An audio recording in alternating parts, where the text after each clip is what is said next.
Hi every one. ராசியை மையமாக வைத்து ஒவ்வொரு ராசியின் குணநலன்கள் என்ன, பொதுவான சுபாவங்கள் என்ன என்பதை இந்த காணொளிகளில் நாம் பார்த்து கொண்டிருக்கிறோம்.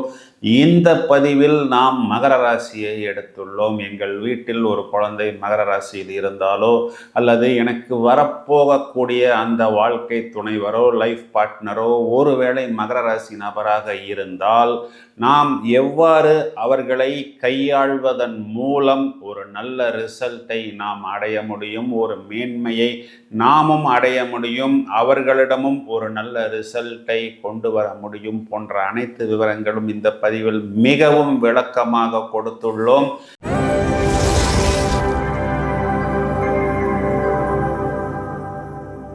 இந்த மகர ராசி என்பது நிலராசி, காலபுருஷ ராசியான மேஷத்துக்கு 10வது ராசியாக வரக்கூடியது. அதாவது இங்கு செவ்வாய் என்ற கிரகம் உச்சமடைகிறது, குரு என்ற கிரகம் நீசமடைகிறது.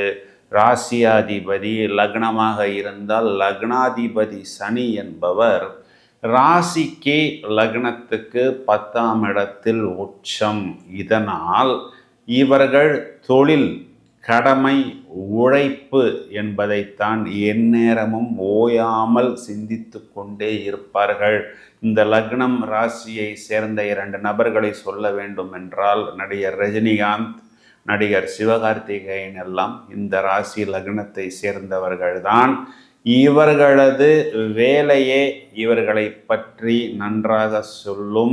ஓயாமல் உழைக்கும் நபர்கள், எந்நேரமும் உழைத்து கொண்டே இருப்பவர்கள். அவர்கள் வேலையினால் அவர்களுக்கே திருப்தி ஏற்படாமல் இன்னும் மேலே செல்ல வேண்டும், இன்னும் வேலை செல்ல வேண்டும் என்று யோசித்து கொண்டே இருப்பார்கள். மற்றவர்களது கஷ்டத்திலும் அதிகமான அக்கறையும் அன்பும் காட்டுவார்கள். தைரியமாகவும் அமைதியாகவும் எந்த ஒரு சூழ்நிலையிலும் இவர்கள் காணப்படுவார்கள். இறங்கிய பிறகு பின்வாங்குவதில்லை. உடல் நலன் சரியில்லை என்றாலும் அந்த வேலைக்கு அவர்கள் அந்த நாளில் ஓய்வெடுக்க மாட்டார்கள். பணத்துக்காக இவர்கள் ஒரு பக்கம் மாறுவதில்லை. அதாவது அந்த நேர்மை, நாணயம் போன்ற விஷயங்கள் இருந்தால் மட்டும்தான் அங்கே செல்வார்கள். எவ்வளவு தூரம் கீழே சென்றாலும் அந்த தங்கத்தை நாம் நெருப்பிலிட்டு உருக்கி அடித்து சித்திரவதைப்படுத்தப்பட்ட பிறகுதான் அந்த தங்கத்திற்கு ஒரு அழகிய வடிவம் கிடைக்கிறது. அதைப்போல் ஆரம்பத்தில் மிகவும் கஷ்டப்பட்டு துன்பப்பட்டு ஏராளமான அவமானங்கள், போட்டி, பொறாமை, வெளியே சொல்ல முடியாது. மற்றவர்கள் நம்மை மறைமுகமாகவெல்லாம் கீழே தள்ளுவதற்கு காத்திருப்பதில்லை. நேர்முகமாகவே நமது வளர்ச்சி மற்றவர்களுக்கு பிடிக்காது, ஜீரணிக்கவும் முடியாது. அதையும் மீறி உழைப்பால் வெற்றியை ஈட்டக்கூடிய நபர்கள்தான் இந்த மகர ராசிக்காரர்கள். இவர்களுக்கு ஒரு பாதிக்கு மேல் வெற்றி என்பது ஏற்படுகிறது. பெரும்பாலும் இவர்கள் திருமணமான பிறகு இவர்களுக்கு ஒரு பெரிய வெற்றி என்பது ஏற்படுகிறது. இதன் சூட்சுமம் என்ன என்பதை முதலில் பார்ப்போம். இவர்களுக்கு களத்திர ஸ்தானாதிபதியாக வரக்கூடிய சந்திரன் என்ற கிரகம் 5ஆம் இடத்தில் உச்சம் பெறுகிறது. இந்த 5ஆம் இடம் என்று சொல்லக்கூடிய ரிஷபம் காலபுருஷ ராசிக்கே தனஸ்தானமாக வருகிறது.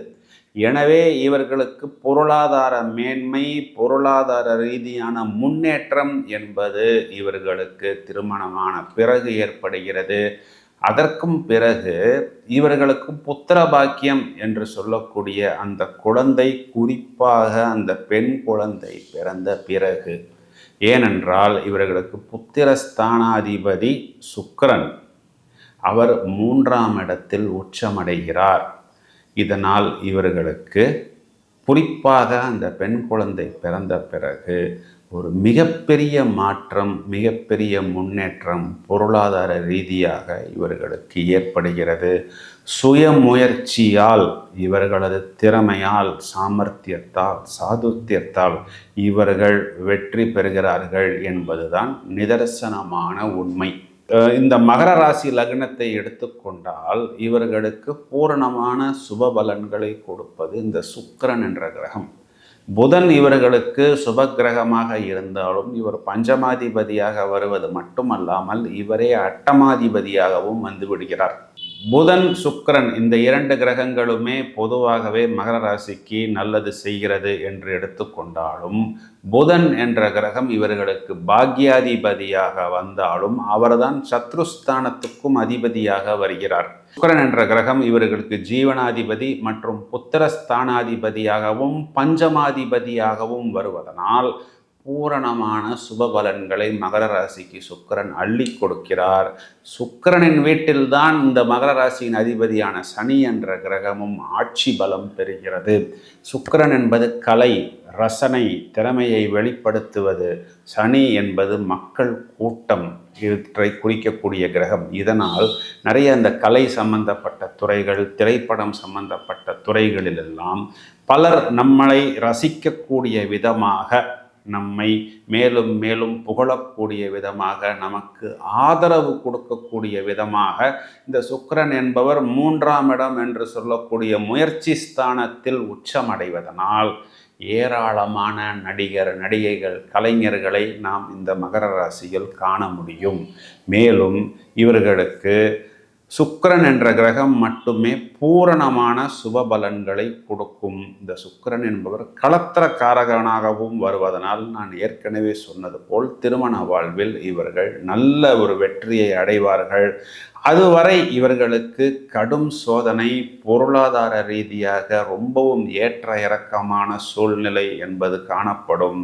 திருமணத்துக்கு பிறகு இவர்கள் slow and steady wins the race என்று சொல்வது போல் இவர்களது உழைப்புக்கு அப்பொழுதுதான் அதிகமான சன்மானம் என்பது கிடைக்கும்.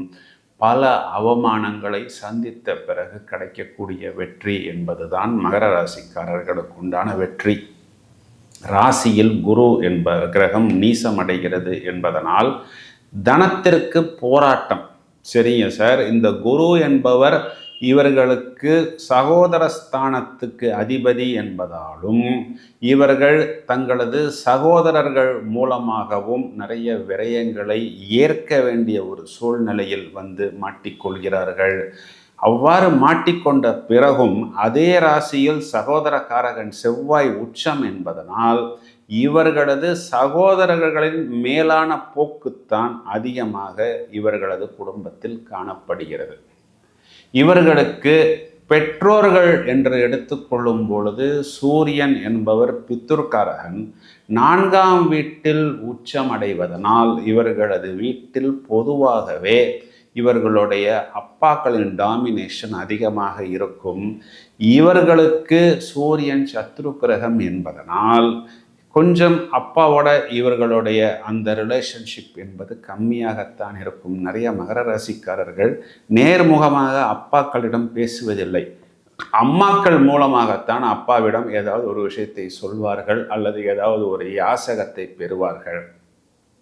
இதே பித்ரு காரகன் சூரியன் 10ஆம் வீடு என்று சொல்லக்கூடிய ஜீவனத்தில் நீசம் பெறுவதனால் இவர்கள் தந்தையை விட்டு தனியாக வந்த பிறகு, ஒரு தொழில் ஆரம்பித்த பிறகு இவர்கள் தொழிலில் நல்ல வெற்றியை பெறுகிறார்கள் என்பதுதான் நிதர்சனமான உண்மை.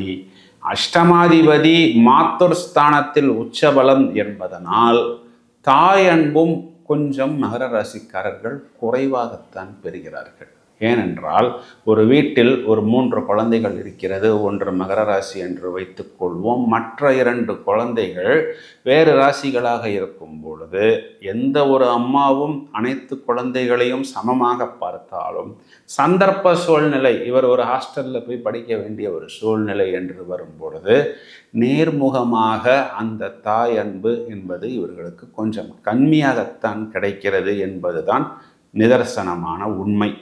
இவர்கள் தங்களை முதன்மைப்படுத்தி கொள்வதற்கு மிகவும் சுறுசுறுப்பாக செயல்படுவார்கள். நிறைய பேருக்கு இந்த ஆரம்ப கல்வியில் தடை. ஏனென்றால் 2ஆம் வீட்டுக்கும் அதிபதியாகவே சனி பகவான் வருகிறார்.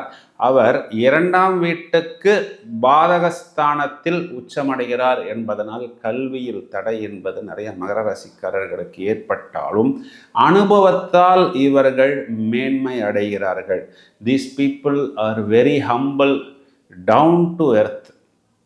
Carrier oriented people. இவர்களை வைத்துத்தான் பலருக்கு முன்னேற்றம் மேன்மை என்பது ஏற்படும். ஏனென்றால் இந்த ராசியின் சுபாவம், இந்த லக்னத்தின் சுபாவம் சனி என்பவர் கடுமையான உடல் உழைப்பை வெளிப்படுத்தக்கூடியவர். அவர் ஒரு பெரிய எம்டியாக இருந்தாலும் ஒரு ஆஃபீஸ் பாய் அன்று வரவில்லை என்றால் களத்தில் இறங்கி இவரே ஆஃபீஸ் பாயாக வேலையும் இவர்கள் செய்வார்கள். Very reliable, caring. இந்த சனி என்ற கிரகத்தின் சுபாவமே அனைவரையும் அரவணைத்து கொள்வது, அனைவருக்கும் தங்களால் என்ன ஒரு அன்பையும் காதலையும் வெளிப்படுத்த முடியுமோ அந்த அளவுக்கு வெளிப்படுத்தக்கூடிய அமைப்பு என்பதுதான் இந்த ராசிக்காரர்களின் தனித்துவம். These people are very very practical, helping nature இவர்களிடம் உண்டு. ஒரு நல்ல ஸ்டேட்டஸுக்கு வருவார்கள். Career oriented people. விஸ்வரூப வெற்றி என்பது இவர்களுக்கு பின்னாளில் கண்டிப்பாக ஏற்படும் என்பதுதான் நிதர்சனமான உண்மை. மேலும் நிறைய மகர ராசிக்காரர்களுக்கு பொதுவாகவே இந்த காதல் திருமணம், கலப்பு திருமணம், கலப்பு இனம், இதன் மூலம் புத்திரபாக்கியத்தில் ஈடுபாடு என்பது அதிகமாக இருக்கும். இவர்களை எவர் எங்கே அவமானப்படுத்துகிறார்களோ கண்டிப்பாக அங்கே அவர்கள் முன் இவர்கள் வாழ்ந்து காட்டுவார்கள். அதாவது இவர்கள் பயணித்து கொண்டிருக்கும் பொழுது இவர்களுக்கு ஒரு டேர்னிங் பாயிண்ட் என்பது கண்டிப்பாக கிடைக்கும். அந்த டேர்னிங் பாயிண்டை பிடித்து நன்றாக யோசித்த பிறகு இவர்களே வருத்தி கொள்வார்கள். இந்த கிரகத்தின் சுபாவமே அவ்வாறு தான். இவர்களுடைய செயல்கள் எந்த நேரத்திலும் எந்த ஒரு கீழ்நிலைக்கும் போவதற்கு இவர்கள் தயங்க மாட்டார்கள். அவ்வாறு கீழ்நிலைக்கு போய் தங்களை மேலும் மேலும் வருத்தி கொண்டு இவர்கள் தொழில் அல்லது துறை சம்பந்தப்பட்ட விஷயங்களில், அது அரசாங்கமாக இருந்தாலும் சரி, வியாபாரமாக இருந்தாலும் சரி, எவ்வளவு சவால்கள் வந்தாலும் எதிர்ப்புகள் வந்தாலும் அனைத்து துன்பங்களையும் சந்தித்த பிறகு, பல அவமானத்தையும் தாங்கிய பிறகு இவர்கள் ஒரு மிகப்பெரிய உயர்வு அடைவார்கள். கடமையை கச்சிதமாக நடத்துவார்கள். மிகவும் வைராக்கியம் நிறைந்த இவர்களுக்கு பெரும்பாலும் நல்ல ஒரு தேஜஸ் நிரம்பிய ஒரு மகாலட்சுமி கடாட்சம் பொருந்திய ஒரு வாழ்க்கை துணைவர் கிடைப்பார்கள். சிரித்து கொண்டே இவர்கள் ஜெயிக்கக்கூடிய அமைப்பு உண்டு. சில நேரம் இவர்களை பார்க்கும் பொழுது கொஞ்சம் ஸ்லோவாகவும் லெத்தார்ஜிக்காகவும் இருப்பது போல் தெரியும். அந்த நேரத்தில் நாம் இவர்களை மேலும் மேலும் கேரியர் ஓரியன்டாக இவர்களை மோட்டிவேட் செய்ய வேண்டும். உஷ்ணரோகம் இவர்களிடம் காணப்படும். These people are very true, very friendly in nature. மேலும் இவர்கள் தங்களது பெற்றோருக்கு அதிக மதிப்பு சேர்ப்பார்கள். அதாவது இந்த நபரின் தந்தை நான், இந்த நபரின் தாய் நான், இவர்தான் இந்த மகர ராசிக்காரரின் தந்தை என்று அடையாளம் சொல்லக்கூடிய அளவுக்கு பெற்றோர்களுக்கு நல்ல மதிப்பை இவர்கள் ஏற்பார்கள். சில நேரத்தில் கொஞ்சம் குழப்பம் இருந்தாலும் நாள் பட இவர்கள் தெளிந்து விடுவார்கள்.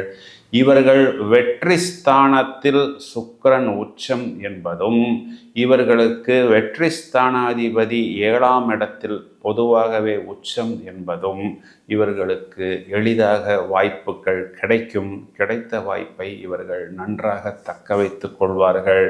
மேலும் இவர்களுக்கு சுகஸ்தானாதிபதி ராசியில் உச்சம் என்பதும் இவரே லாபஸ்தானத்துக்கும் அதிபதியாக வருவதாலும் நிறைய சொத்துக்கள் வாங்கக்கூடிய அமைப்பு, அந்த சொத்துக்களை அடுத்த தலைமுறைக்கு எடுத்து செல்லக்கூடிய அமைப்பு என்பது மகர ராசிக்காரர்களுக்கு அதிகமாக காணப்படும்.